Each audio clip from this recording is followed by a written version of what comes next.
What's up, Dan? Good Good afternoon. afternoon, everyone. Good afternoon.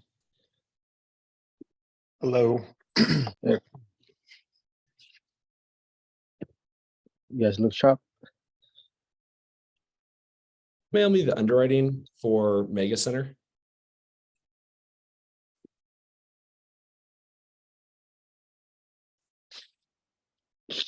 Sorry, was there a question out there from the audience? How's everyone doing today? Good. How are you? I'm good, Z. Thank you. All right. Got Look Man good. Creed back on the call. Josh, welcome. But Connor, Debbie. Very cool. Some new faces today. Anyone brave enough to come off mute and tell us where they're from? Yeah, for sure. Nick, thanks for the warm welcome. Currently from Ottawa, but it's actually 1 a.m. for me right now. Tried to escape the Canadian cold and I'm in Greece. Oh, wow. Very cool. What part of Greece? Athens, so just definitely been having a lot of gyros here, if you've ever tried some. Yes, love them. Love them. We're trying to escape the cold here in California right now. Right. We had hail, and let me tell you, I don't pay this Oh, much in taxes for nothing. Christina, is Steven on the road right now? Are we just going to kick it off without him? Yes, Stephen is still on the road. Okay. Well, you guys are stuck with me today. We will be going through Steven's deck and then talking about, for the first half hour here, the hospitality to multifamily conversions. Steven is actually on the road down to Encinitas, just outside of San Diego, for an investment property. So some exciting stuff there. And then for today's call, we'll also, time permitting, go through how to scout properties. So as a group, we discussed, different content we want to generate for you guys. And we thought, besides just showing the underwriting methods, the analysis side, going back to the beginning of how do you find opportunities? So hopefully I get some excitement. I'll ask people to come off mute, participate. I treat these calls like a full contact sport. With that said, I'll get us kicked off here. And Christine, I'll have you chime in since I'm not as familiar with this property, the Golden Green Hotel. But I think I can walk us through it pretty well. On that note, Christine, do you want to kind of tee us up and give us a summary of this property?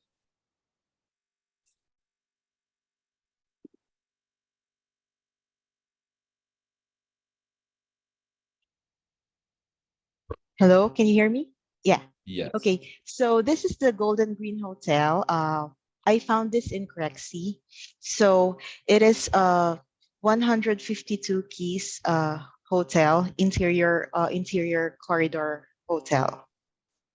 And then, it was built in 1969 and renovated in 2009. I'm sorry, that's 154 keys. Very cool. And So on the next. note of scouting out properties, what drew you to this on Craigslist? What kind of stood out when you were looking at the listing?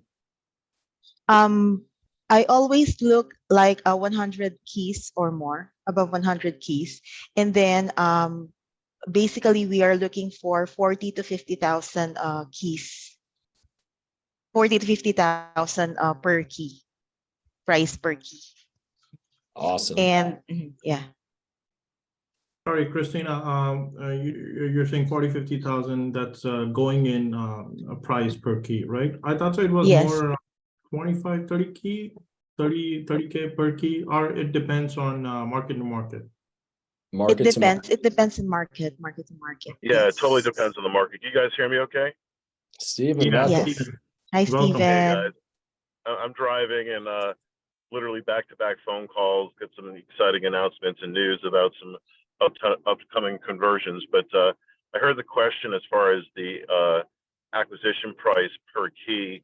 I mean, typically, it really depends on the market, but the number is not the price per key, but it's the percentage of the price per key to the exit price that you want to be more concerned about.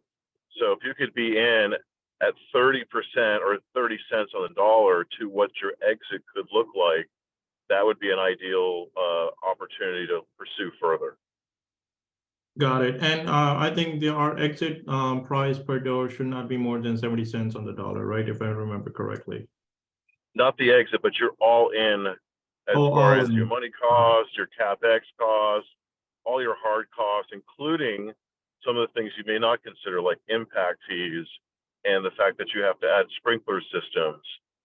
So all in, you want to be in at under 70 cents on the dollar, or 70% to what your exit is. That's where you'll really show some, like, explosive returns, which makes it a lot easier to attract investors as far as bringing capital to an opportunity. So, you want to, focus in on those opportunities that have, those emerging markets where, the price per square foot on the lease up is high on studio apartments, and, even more so on efficiency studios. But that helps your underwriting because you have to, equivocate for your CapEx for the conversion. But yeah, all in 70 cents, that's going to highlight a deal that should really get your eyebrows raised. And, taking it from there would be the next step, is obviously contacting the city and making sure that the conversion play is feasible. But for underwriting purposes, that's what you want to pay attention to. Got it. Thank you, Stephen. My pleasure. Great ad there, Stephen. Do you So go want ahead, me Nick. to You present out? yeah, you take the steering, and I'll jump in as needed. I'm just driving, and thanks for everyone for joining. Thank you. All right, guys. So quick rundown of the summary here. We already talked about originally erected in 1968, renovated in 2009. We're looking at an interior corridor. So nice little difference there from an exterior. Both are great for multifamily conversions. We've looked at interior corridor for assisted living facilities, and that is an opportunity to kind of utilize an asset for two different means, because sometimes the absorption rate for apartments doesn't work, but you can find demand for the assisted living facilities. It's a little bit tougher of a lane and avenue, but it's something to keep in the back of your head. We can see here there's about 3,400 square feet of meeting space. So we reutilize that for some sort of amenity space, whether it be a gym, a networking center, conference room, office for the residents there. Modest taxes at $181 per room here. And it was recently sold in February, or not recently, but February 2008 for $12,800 per room. So obviously a much higher valuation currently, and sitting on just under 2 acres of land. Scanning over to analytics here, we can see competitive rates in the market starting at $1,400 for a studio. So that's a really great sign. As we're just diving into it, that's going to give us an indication that we're going to be able to meet CapEx needs, the purchase of the property. The next thing we'll kind of jump over to is the market sale price, or the exit price, at $250K. So as Stephen just mentioned, that ratio, if they're selling it around 40 to 50,000 a key, this would be about a 5X. So that's going to give us a lot of latitude in terms of CapEx, how much we need to upgrade the interior units, site work, as well as exterior facade. Even more importantly, as we go down here to the absorption rate at 565 in a 12-month rolling turnover and 3%. So this is a very strong market. And this would indicate of those 154 rooms, we'd be able to lease them up in probably a 6-month or less time frame. And population growth at almost 12%. So this is a booming area of Charlotte, North Carolina. Definitely one of the most emerging markets out there, next to Florida, Texas. We can see a breakdown of the population growth by age category. This gives some consideration, but the overall growth as well as the absorption rate is going to be the most important thing. Any questions on the analytics as we continue?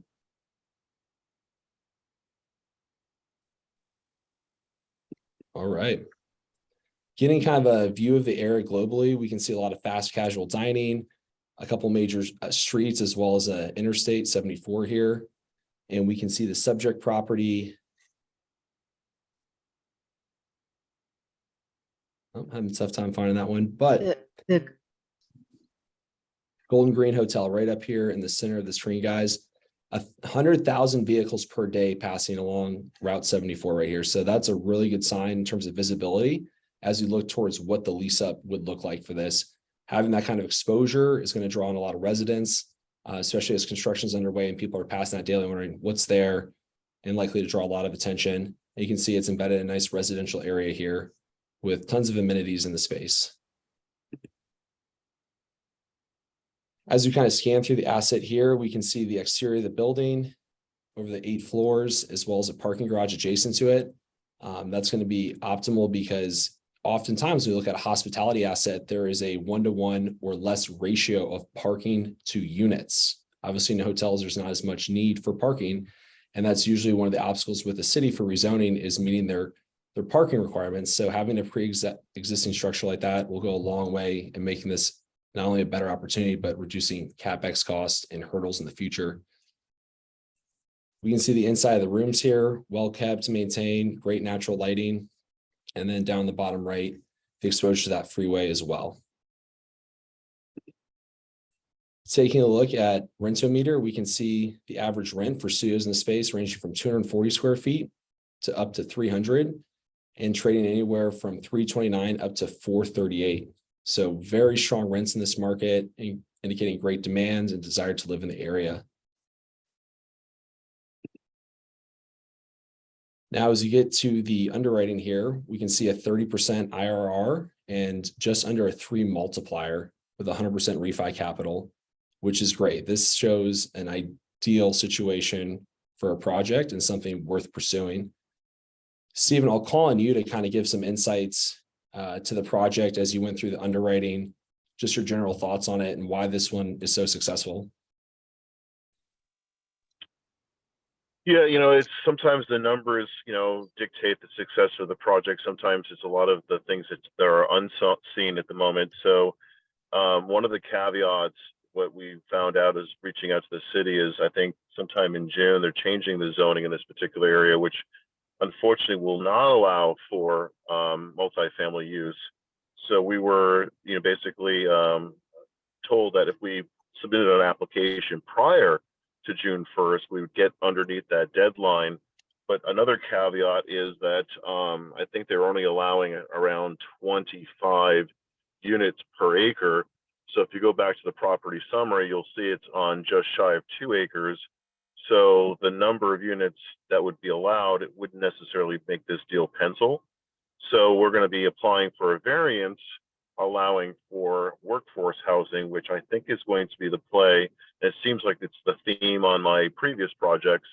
And so it's kind of like a loophole within multifamily that you have to basically go through a process doing an amendment to the PUD to allow for these projects, either affordable or workforce housing.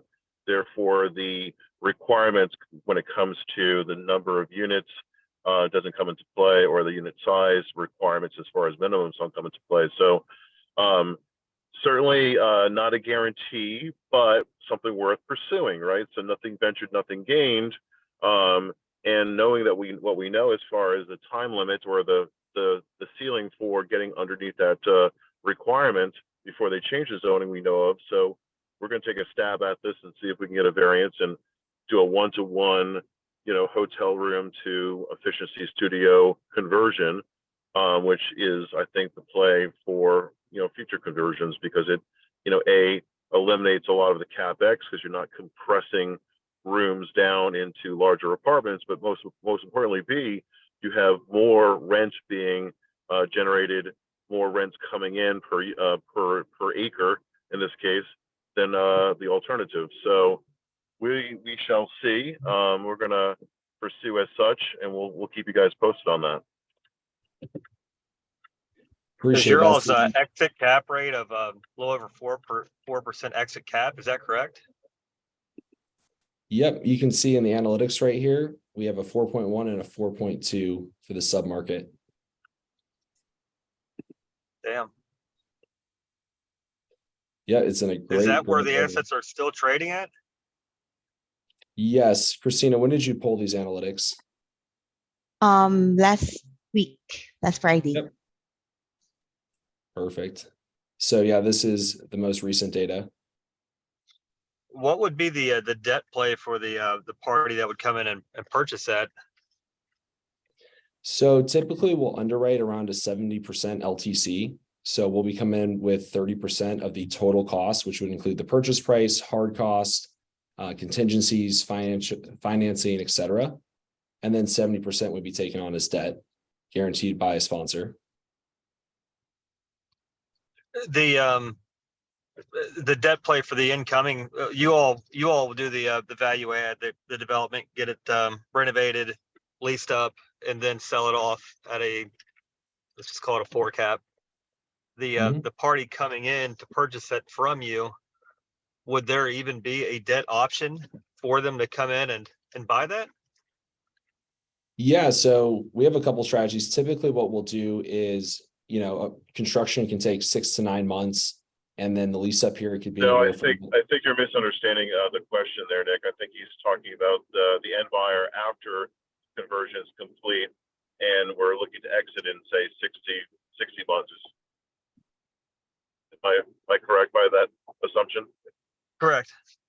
Yeah, I was going to walk so you through. what we typically do is, even though the exit cap rate is at current market, we'll add somewhere between 5 to 7 basis points to stress the deal even further upon exit. But assume or either assume debt, or depending on what the investor's long-term player is going to look like, we can either do just that, either assume debt, bring in a buyer. They obviously can go Fannie Freddie on a long-term financing play, but that's certainly the play for these conversions. But it's a 5-year hold. I see. Yeah, you all refinancing into an agency debt, low interest rate, and then the new buyers can come in, assume that, and then bring their equity in. That makes total sense. I appreciate that. Yeah, it's basically a 2-year bridge, and then we refi that into some type of term. Got it. Great question. Anyone else have questions on that? How we structure the debt, the underwriting? And you can see the exit summary down here. The holding period, 63 months, the price per unit, overall valuation of the property. In this case, we have the cap rate the same, but as Stephen alluded to, typically we'll have about 5 basis points between the perm debt and then the exit for it, just to account for market fluctuations and have conservative underwriting.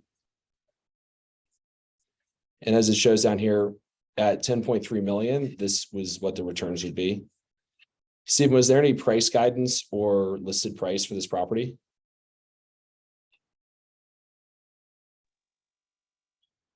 No, I mean, with the conversion play, I mean, as far as the age of the asset and the ask on the seller, the price per key, works, and we're able to get the seller his maximum net versus working with another hotelier. So, again, the big hurdle is just the zoning and ensuring that we can accomplish a higher density as far as better than what the current zoning allows.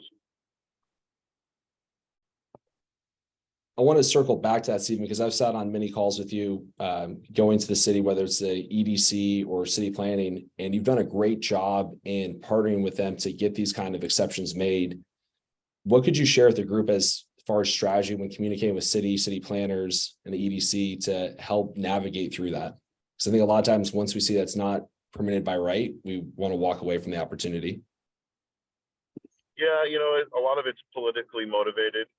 I think by, painting a picture and sharing the vision, more importantly, leveraging the fact that, there's a housing shortage, and by going this route as far as high density, smaller efficiency style studios, we're able to increase the number of units released and do so in a very quick fashion. So, if you look at ground up construction, even if you were in a housing crisis and you wanted to address that immediately, you're looking at 3 to 5 years before you get, some type of leasable unit. Where the opposites are, true with these conversions, because the structure's in play, and you're just basically doing a lot of interior conversion as far as the units go. you're able to release a lot of units fairly quickly. So you can paint that picture and illustrate the benefit of this workforce housing. Again, it's not a really affordable housing, because if you look at the price per square foot on these smaller units, it's certainly a premium. But again, because they're smaller, you're able to charge less, and it becomes a savings to the average consumer. So you have to, I think, talk through that play, and then most importantly, have the right land use attorney that understands what loopholes are available, that you can. I don't want to necessarily use the word exploit, but maximize your efforts. And so I think it's a conversation that you have to have with each city planning team, because they have to be almost emotionally vested in the project as well. And so I like to, get them as far as being part of the team. And I use a lot of inclusive words when I'm having conversations with government officials, because, their job can be, kind of very black and white and very unemotional. And I think as developers or redevelopers, we share a lot of passion of, taking a scar and turning it into a star, right? So these are distressed assets. They're long in the tooth. They could be, blighted pieces of property within the city. And so we also talk about how we're improving an area, lowering crime, taking an asset that is an eyesore and making it, a real winner.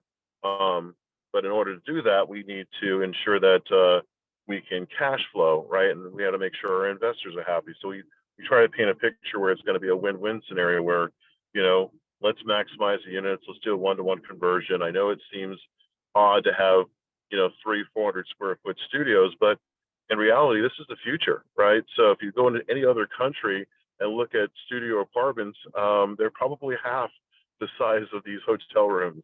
So this is only relatively new here in the United States, but it's very common, especially in most Asian countries and high population Asian cities.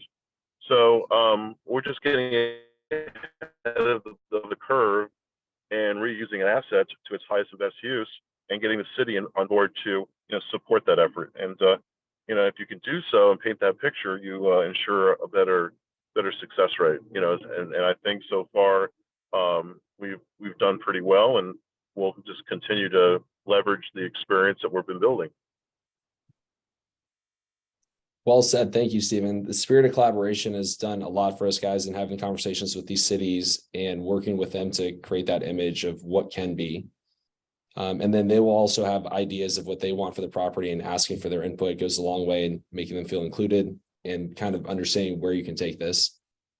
To summarize the property here, guys, the big takeaways as to why this is a success is a high absorption rate at 565, 12% population growth, 5x on the market price per unit, and then the zoning ordinances that they are able to utilize before June 1st. Other notable things to look at would be impact fees as you work with the city to see what that would cost. They can vary by each city, the type of unit that you're developing, whether it's condos or apartments. And then finally, the last bullet here that just talks about different incentives. Whenever you're having discussions with the city or rezoning or EDC, inquiring about those as it can help with the project, or how you guys can help make ends meet with what they have their vision of and what you want to achieve. For example, a mixed use component on some of these apartments, having retail on the first floor to help add more to the city. As we close out this portion of the presentation, I'll open up for comments, questions from the group.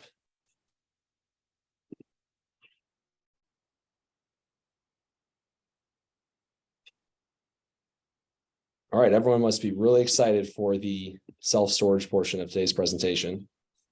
Yeah, no, thanks for that, Nick. Just one recent update as far as converting to multifamily. We have the Opal Hotel officially under LOI and going to PSA. We should have that under contract by Wednesday of next week. So it's a 260 room hotel in Altamont Springs being converted into a 260 room multifamily. And just wanted to share that news, and let's talk about some self-storage. Are you all needing to engage with architects, electrical, plumbing, or more or less just a general contractor to get the cost? Yeah. Or we have relationships from previous projects that have already been forged, and so it's kind of at this point, now that we have the A team in play, we have architects, engineers, general contractors all familiar with this type of conversion. So they will basically draw up the plans, and we'll submit those plans to the city for, the final approval for the change of use. What's your timeline looking like for from under contract to approval? Under contract to approval of plans, as far as you're talking about post-close or pre-close? I mean, so we have like a budgetary number we can get pretty quick, right? As far as actual plans and everything submitted, permits basically cut.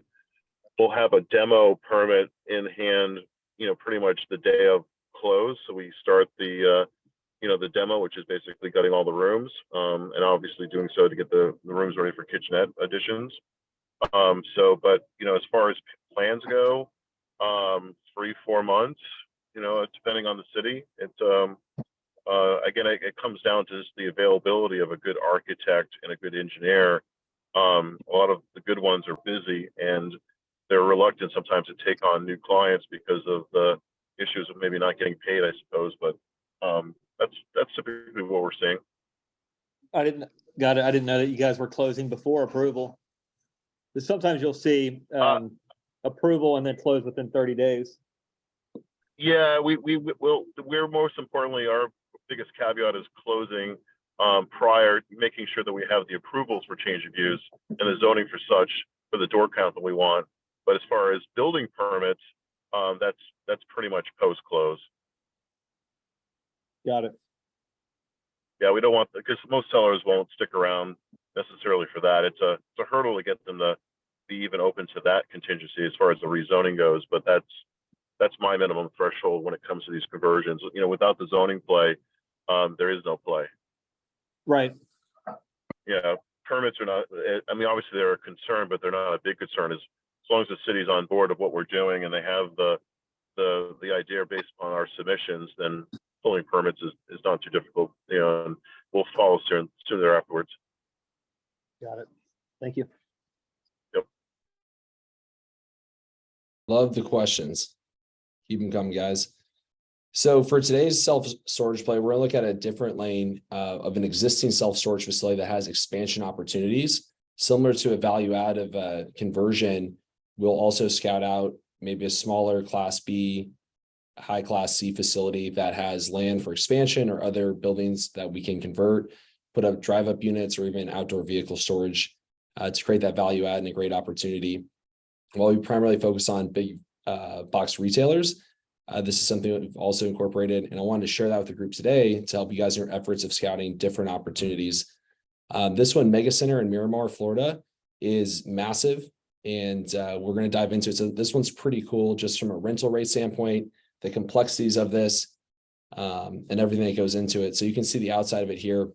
And if you notice right underneath the name of the building, there's self-storage and office suites in this. So it's an interesting mixed use case that adds another level of complexity, but ended up having kind of an interesting underwriting session with it and still in consideration for our deal flow.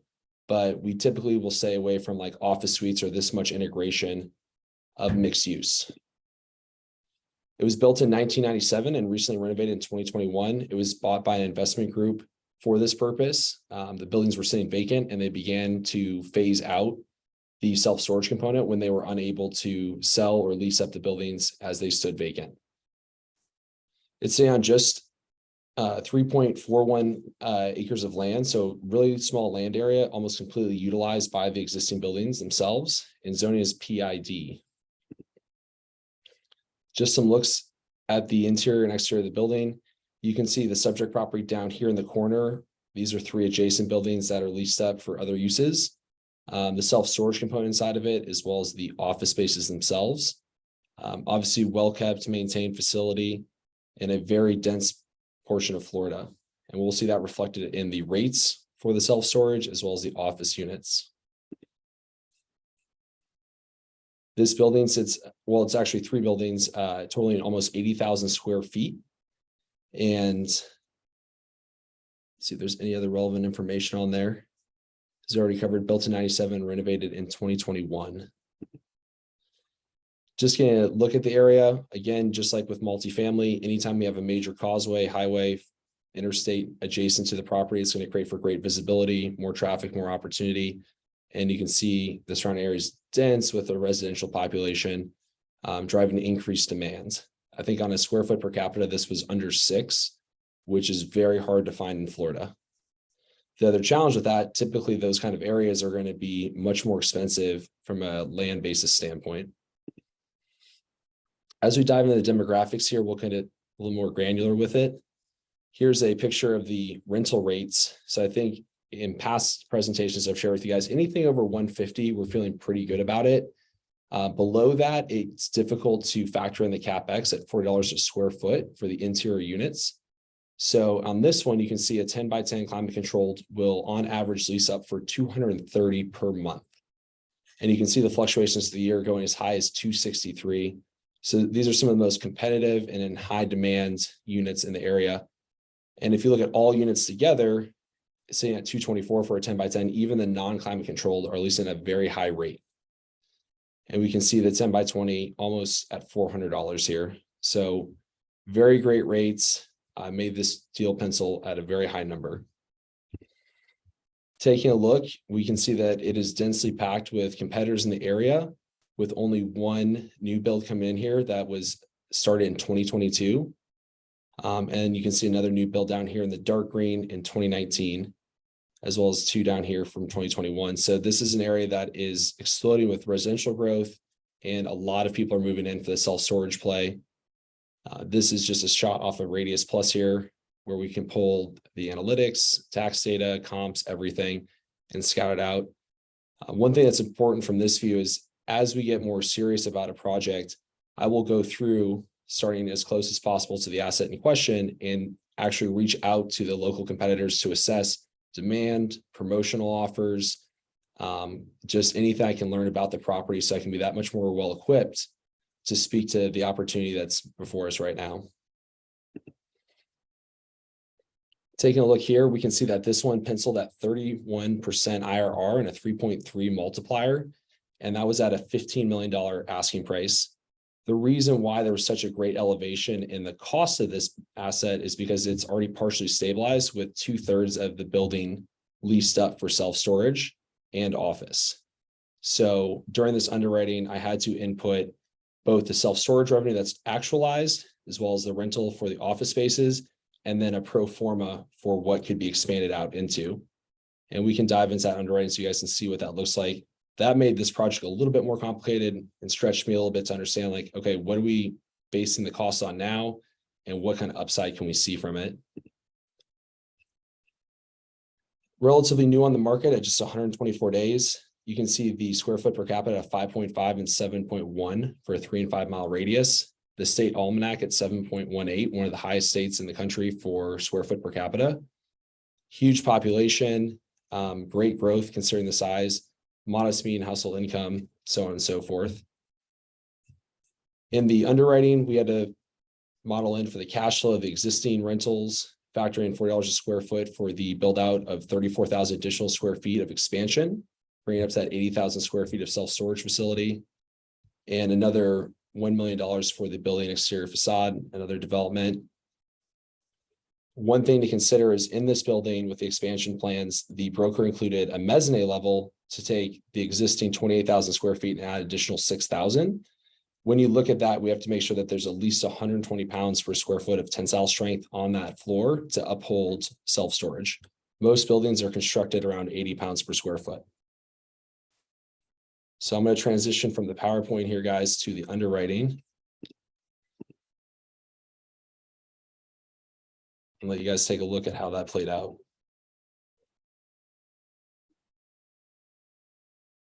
Christina, did you email that over to me? Underwriting for the self-storage. For Mega Center? I can pull it up, I think, right here.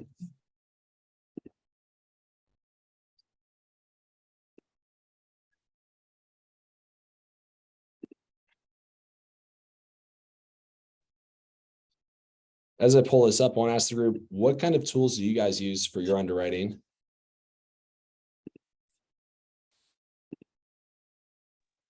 I've got the old fashioned Excel. Very cool. Did you just build it from scratch? Did you No, have some? I don't. No way. I don't trust my Excel skills that much.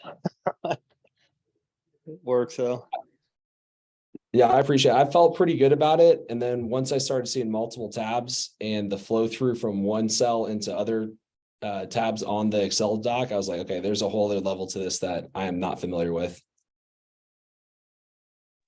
Yeah, So just and you get one thing off, and then you think the underwriting's good, and the formula is just messed up. exactly.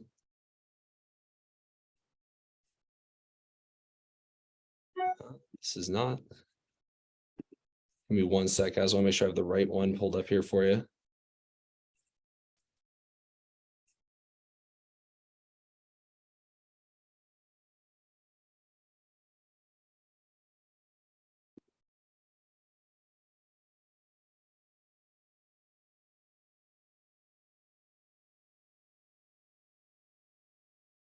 Okay.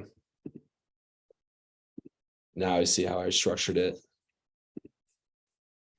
So in total, we'll see 1,022 units on the property here.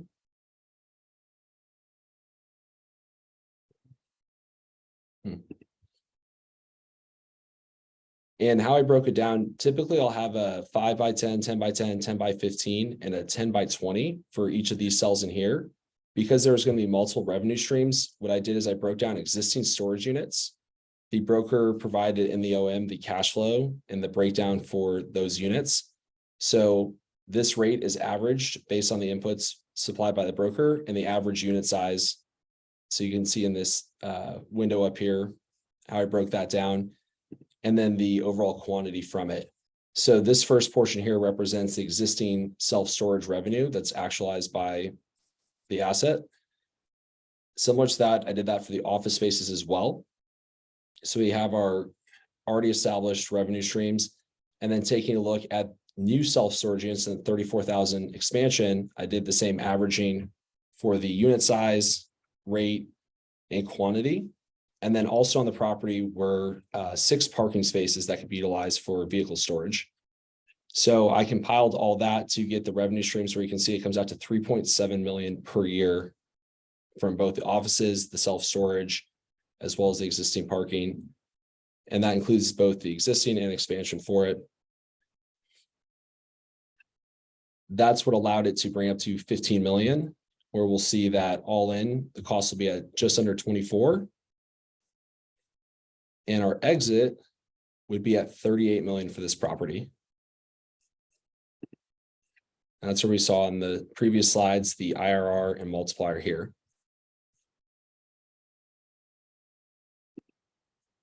And this really just demonstrates the power of rates and how much that cash flow can impact the value of the stabilized asset.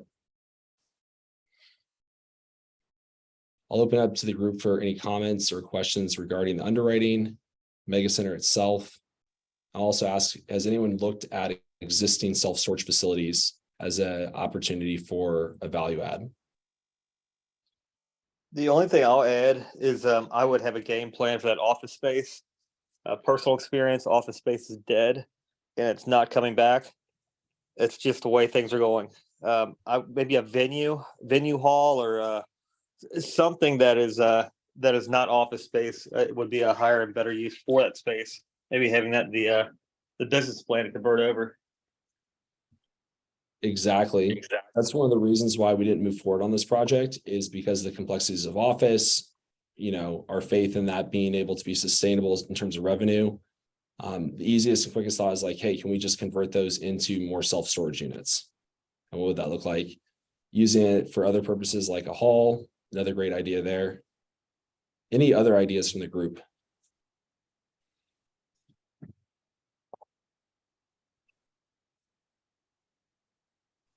All right. I'm going to transition us over now to the property search.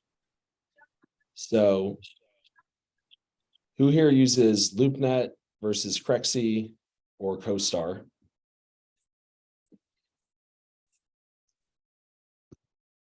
I have some access to CoStar.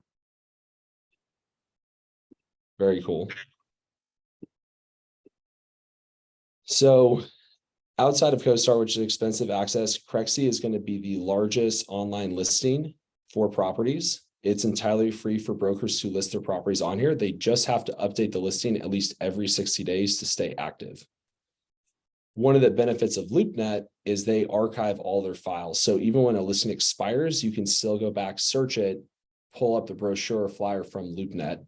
So I tend to use Crexi as more of a lead measure to identify properties, take a look at the analytics from like a population standpoint, all current listings, and then I will double back searching that property address in Google to find a LoopNet posting to see if there's any supplemental information from a brochure, previous history on the property, things of that nature. Sometimes you'll find properties on LoopNet that aren't listed on Crexi, but very rarely, almost everything will be routed through here. So as you start your property search, guys, the first thing I recommend is, being a subject matter expert in a market, right? You already know the zoning. You're going to know kind of the lay of the lands, what cities are going to be the most populated, the rental rates from it. It'll save you a lot of time in terms of scouting and figuring out what works and what doesn't, versus just kind of hopping around. So in this example, I pulled up North Carolina and filtering it by all retail assets, and then anything that is 40,000 square feet or greater. So when scouting, you want to cast a broad net because there could be properties eliminated with the more filters you give that would actually apply just based on how the brokers have portrayed them on the website. And then through the scouting, you're just going to look through. In this case, we have 54 results throughout the state that meet that criteria. Now, obviously, we saw that Charlotte, for the multifamily example today, is going to be the most populated, greatest growth in demands. If we were to filter it down for just that, we can see that the 54 properties would drop down to 5. Now, these surrounding cities and everything here could have great opportunities and be a submarket of this, and we might miss it by just going so narrow. So I typically like to start with the state itself and then narrow it down from there.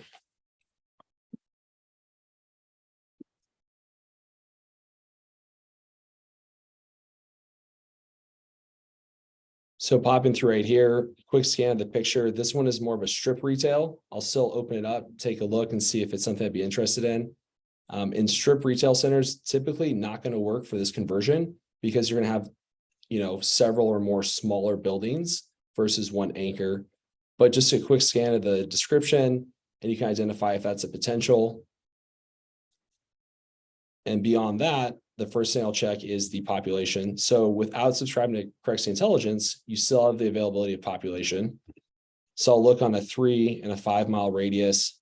First thing that stands out to me is a negative 5% growth since 2018. And we're at a small population size of about 13,000. When in terms of deciding what is the right population size, just realize that the demand or square foot per capita is the amount of square feet of self-storage divided by the population. So if 8's kind of our ceiling, and you multiply that by 13, you're looking at about 104,000 square feet would be your max add, assuming that there's a 0 square foot per capita, which would not be the case here. Right off the bat, we can eliminate this as an opportunity because there's simply just not enough population to meet the demands of any kind of 40,000 plus square foot self-storage facility. So I've gone ahead and kind of filtered out all these listings, scanning through them today. Here's one that was very appealing at first. I've actually clicked on this several times. Former Walmart, 2.2 million. Oh my gosh, we found the holy grail right here. Can anyone guess why this one would not work?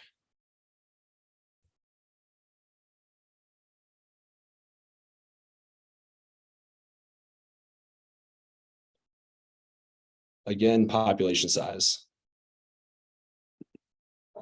So on a 5 mile radius, just saying at 15K, and with this building being over 100,000 square feet, we'd be in excess of the square foot per capita that we would want for a demand rate. So some of the properties through this list that kind of stuck out that warrant further inquiry, be starting right here.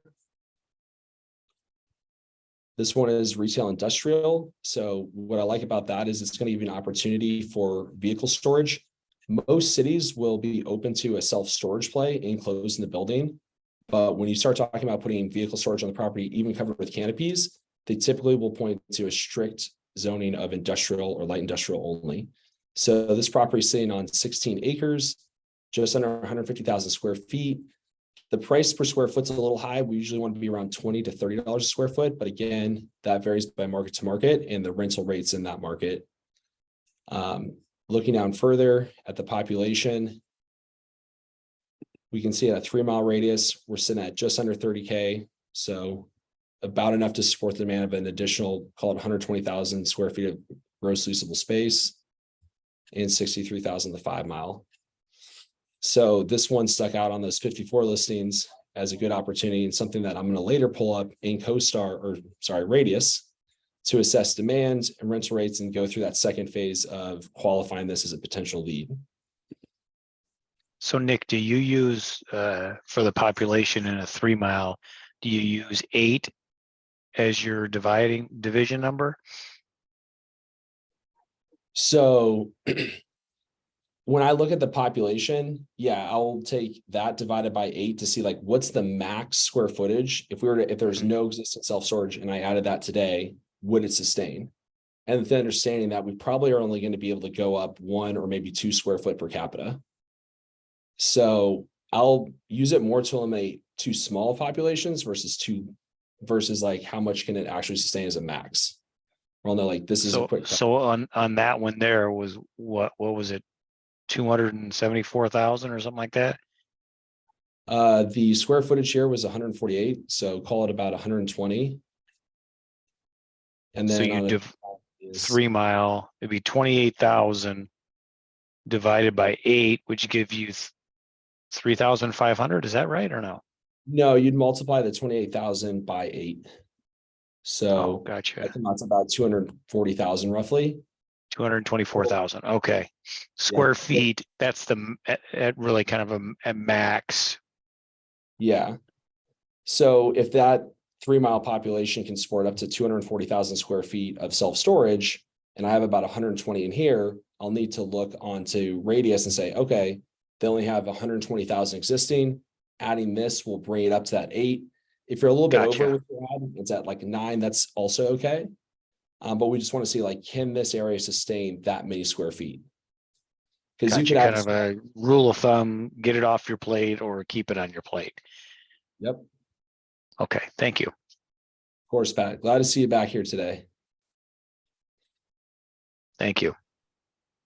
Next property on here, another former Kmart, also marketed with 2 pad sites. So just good consideration for future development as you get the self-storage stabilized, either selling those off or developing that portion of the land for additional income stream. We're looking at about 95,000 square feet, and this building sits vacant, which is important. You'll see a lot of retail opportunities with a big box anchor and maybe 60 to 90% leased up that would not work because there's too many tenants in there. And again, on a population size, we can see that this one is right on the margin as well,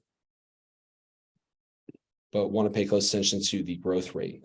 If we see it going backwards, that's going to be troublesome as we expand out more self-storage to make sure it's leased up. This would be close to the absorption rate for multifamily. And then you just go so on and so forth. So for the 54 properties that I saw in North Carolina, I identified 5 that have potential. I would say maybe 2 to 3 of these will have an opportunity from a demand standpoint, a rental standpoint, to go further into the underwriting.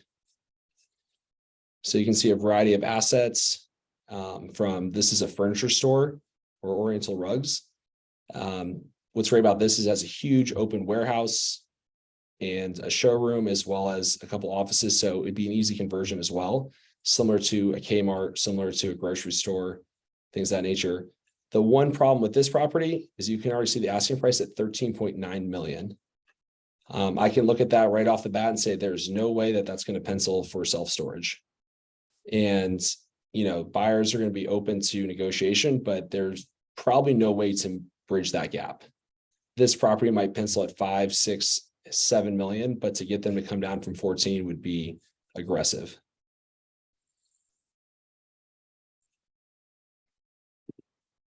So as you guys do your scouting, another thing that I'll do is open up for the entire country and kind of zoom out, and based on that same retail, as well as 40,000 square foot minimum, take a look at what states have the most available.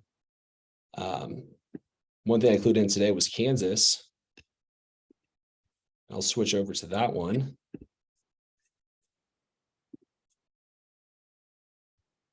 And this one showed 34 available properties. And of those, I was able to identify about 8 that have great potential. Having scouted in Kansas before, I know that the square foot per capita is in a good demand area for it, as well as the rental rates as well.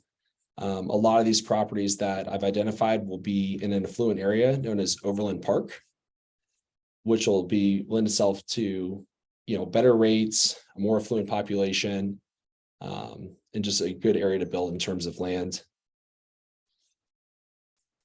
And you can see just a myriad of different assets, incredible pizza. So a former entertainment center, again, just big open box layout, huge parking lot, sitting off a couple major streets here. We're getting close to the top of the hour here, so I'm just going to kind of round it out in terms of what you guys want to look for in search criteria. But again, kind of the message is start broad. You're going to want to do more of the filtering yourself. Anytime you put an additional contingency or parameter into Crexy or any of the search websites, you're going to eliminate opportunities that might actually be favorable to you, depending on just the input from the broker. Next thing is to first eliminate based on population density or vacancy, and then work your way back through other obstacles with the asset, things like price per square foot, and then ultimately pushing that on to assessing demand as well as rental rates for that area.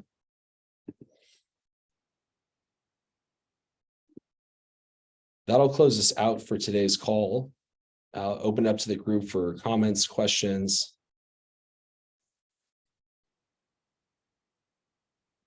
Christina will include her email in the chat in case you guys have any follow-up, or if you guys want leads reviewed, questions. We open our access to CoStar to the group here. So please feel free to take advantage of that. Christina, will you add your email to the chat? Adding now. And then Stephen, I know you wanted to talk about the office conversions. Did you want to talk about that a little bit today or save it for next week? Yeah, I could touch upon that now. I just wanted to, plant the seed, put that energy out there. We are looking to expand the team, looking to grow out our acquisitions arm to focus in on office-based multifamily. So I know someone mentioned this earlier, but office space is dead and it's not coming back. And I think there's going to be a glut of office space that's going to be prime for repositioning, more notably in downtown areas, high population, and then of course converting that into multifamily. Those of you that are interested, reach out to Christina if you'd like to set up an interview with me, and we can talk about what that partnership would look like. And other than that, that's all we have for today's call. Thanks everyone for joining. Be kind to one another, and if you don't have any questions, have a great day. Great meeting, guys. Appreciate y'all having me. Thanks, guys. Thank you. Have a good one. Thank you, guys. Thanks, guys. Have a Have great a day. great day. Yeah. Hello?